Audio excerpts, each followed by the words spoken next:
আসসালামু আলাইকুম। আপনারা দেখছেন মুসলিম শরীফ চৌদ্দ খণ্ড।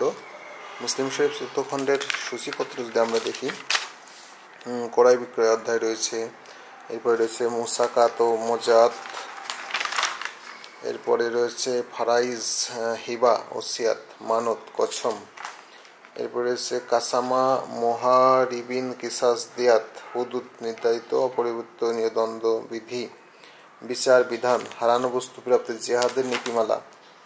এরপরে রয়েছে রাষ্ট্র ক্ষমতা ও প্রশাসন, শিকার ও জবকৃত জন্তুর যেসব পশুর গোস্ত খাওয়া হালাল, ক্রয় বিক্রয়, কুরবানির অধ্যায়, এই বিষয়ে আলোচনা করা হয়েছে। আমরা যদি একটু ভিতরের কাগজগুলো দেখি, এটি প্রকাশ করেছে ইসলামিক ফাউন্ডেশন।